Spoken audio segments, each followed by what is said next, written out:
अस्सलाम वालेकुम जी।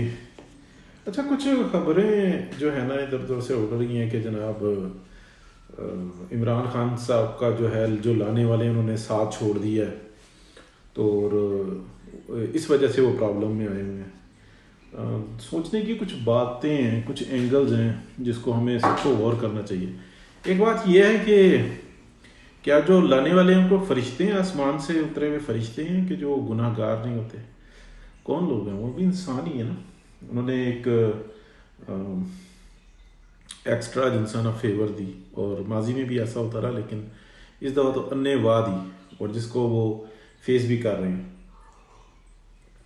दूसरी बात यह है कि अगर वो उन्होंने साथ छोड़ दिया तो क्यों साथ छोड़ दिया? क्या उनके मफादात का मसला है? क्या उनको किसी चीज़ का एहसास हुआ है? क्या उन्होंने कॉन्स्टिट्यूशन पे चलना शुरू कर दिया? क्या उन्होंने लॉ अबाइडन हो गए? तो ये तमाम जो उनसे है ना सवालात उठ खड़े हुए हैं। तो और अगर जो साथ छोड़ा तो क्यों छोड़ा, और साथ दिया था तो क्यों दिया था? तो पाकिस्तान की आवाम ना अब इन चीज़ों के ऊपर गौर कर रही है। दूसरी बात ये है, एक और बात कह लें, हर बात दूसरी नहीं होती है, एक और बात क्या है कि क्या कोई जवाबदेह है इस चीज़ का कि साथ क्यों छोड़ा और क्यों नहीं छोड़ा, और अगर छोड़ रहे हैं तो क्यों छोड़ रहे हैं? देखें, पहली बात तो ये है कि ये बातें जो उड़ाई जा रही हैं ना, इस तरतीब के साथ उड़ाई जा रही हैं कि जनाब इमरान खान इसलिए कमज़ोर हुए हैं कि लाने वाले जो उनसे ना उन्होंने अकेला छोड़ दिया या वो उन्होंने हिमायत कम कर दिया, तो ये उनकी तरफदारी की जा रही है। ये तमाम वो ग्रुप्स हैं कि जो बता रहे हैं कि वो फरिश्ते हैं, वो एहतसाब से बालातर हैं, उनसे वो किसी को जवाबदेह नहीं है, और वो इंतहा दर्जे के इस पाकिस्तान के साथ और इस कॉन्स्टिट्यूशन के साथ मुखलिस हैं। उन्होंने ही संभाल के रखा हुआ था, उन्हीं की वजह से बहारें थी, उन्हीं की वजह से सारे मामलात दुरुस्त थे, और ये मामलात क्योंकि बिगड़ रहे थे तो इसलिए उन्होंने साथ छोड़ दिया। तो इस बात को तो समझें कि उनकी मुदाखलत से ही ये सब कुछ बिगड़ता है।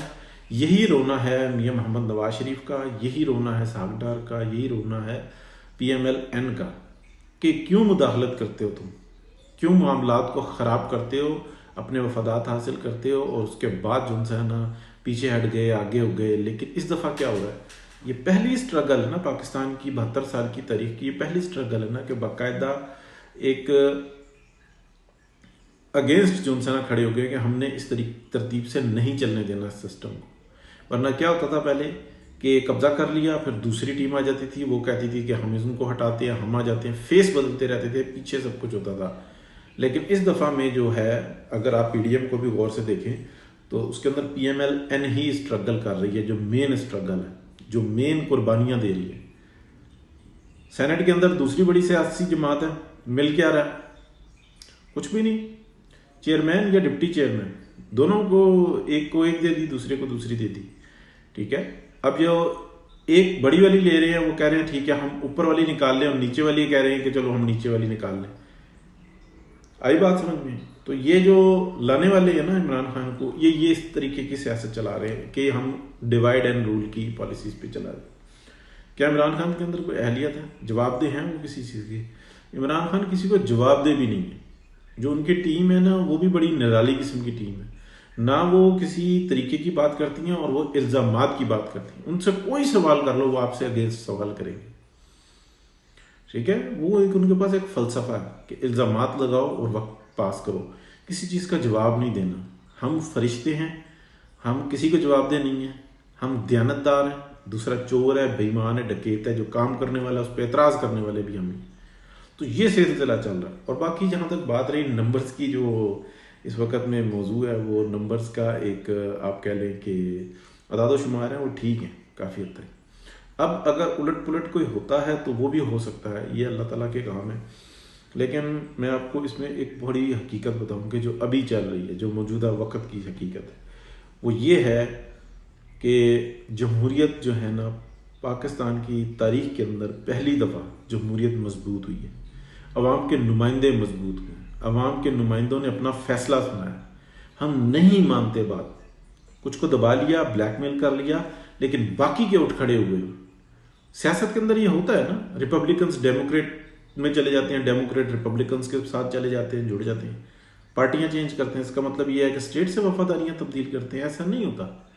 ये मिजाज होता है, ये मामला होता है।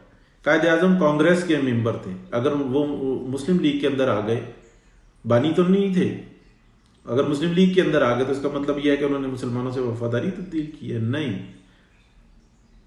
क्या उनके माजी को ही हम पीटते रहेंगे? ये तरीक़ेकार नहीं होता। तो इस दफ़ा डेमोक्रेसी ने अपनी ताकत का इजहार किया है, पाकिस्तान की आवाम के नुमाइंदों ने अपनी ताकत का इजहार किया है। ये स्ट्रगल कामयाब हुई है, ये स्ट्रगल जो है आगे बढ़ रही है। इस वक्त में ये जो शोर मचाया जा रहा है ना, आप बुनियादी तौर पे बात समझें, ये जो शोर मचाया जा रहा है ना कि इमरान खान के पीछे से हट गए हैं, आगे से हट गए हैं, साइड में से हट गए हैं, नीचे से हट गए हैं, और भाई जिनके खिलाफ स्ट्रगल थी ना वो कमज़ोर हुए हैं। यही तो स्ट्रगल थी कि वो कमज़ोर हों, वो अपने कारोबार जो इंसान ना उसके खातिर सारे सिस्टम को तबाह ना करें, अपनी ज़ाती मफादात के लिए पाकिस्तान की अवाम के जो हकूक़ हैं उसको गज़ब ना करें, जो पाकिस्तान की अवाम का माल है उसको मत लूटें। यही तो स्ट्रगल है, और क्या स्ट्रगल है? मैं नाम नहीं ले रहा, लेकिन आप बात को समझ रहे होंगे। ये जो स्कोर आ रहे हैं ना कि 55, 56, ये आइडियाज़ हैं, ये आदाद है। एक एक बंदों के नाम ले सकते हैं कि कौन से इस वक्त में मजबूर हैं और कौन से दूसरी तरफ से इंसान अपना काम दिखा रहे हैं। तो मुझे नहीं लगता कि ये जो स्ट्रगल है इसमें नाकामी होगी। और अगर आप ये देखें कि और अगर पाकिस्तान के अवाम के नुमाइंदों को मजबूर किया गया ना, फिर असल जो पाकिस्तान के नुमाइंदों की जो लीडर है ना, जो उसको लीड कर रहे हैं, फिर वो अपना रंग दिखाएंगे, फिर कोई गिला नहीं कर सकेगा। ये सब खुले कार्ड्स, एक एक शख्स का पता होता है कि वो कहाँ पे वोट दे रहा है। मैं आपको सीधी सी बात समझा दूँ कि होता क्या। इसके अंदर आप बारीक बारीक डॉट्स डालें, सफ़े को फाड़ के दे दें, तो ये रीडेबल ही होता है ना।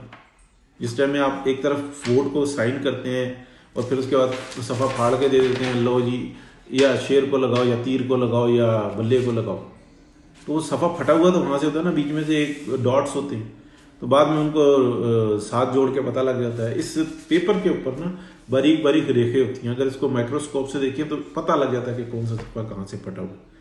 एक एक वोट रीडेबल होता है। ये वो निज़ाम नहीं है जो भी अमेरिका में चल रहा है, जो और तरीके से एक एक चीज़ का पता लग जाता है, सबके वोट सामने आ जाते हैं और ना कुछ छुपाता है। ये तो फ्रंट की बातें होती हैं ना, और यही तो कानून इजाज़त देता है कि आप इस बात को का इजहार करें कि क्या गलत है और क्या सही। ये अवाम का नुमाइंदा होता है, ये इस चीज़ का इख्तियार दिया होता है कि आप पर्दे में रह के ये कर लें। ये किसी इदारों के काम नहीं होते कि ये सियासी मामलात में मुदाखलत होती है। ये आइन से इनहिराफ है कि किसी को ब्लैकमेल करके बताएं कि भाई तो तेरा वोट ये है, तूने ये डाला था। ऐसा नहीं होता, लेकिन यहाँ पे हो रहा होता है। फिर बताते हैं कि जी तूने तो इधर वोट डालना था, उधर क्यों डाल दिया। तो यही तो हमारी बदकिस्मती है, इसी के खिलाफ तो स्ट्रगल है। तो बहरहाल ये सूरत हाल चल रही थी, मैंने कहा छोटी सी बात कर लें। बहुत शुक्रिया, अल्लाह हाफिज़।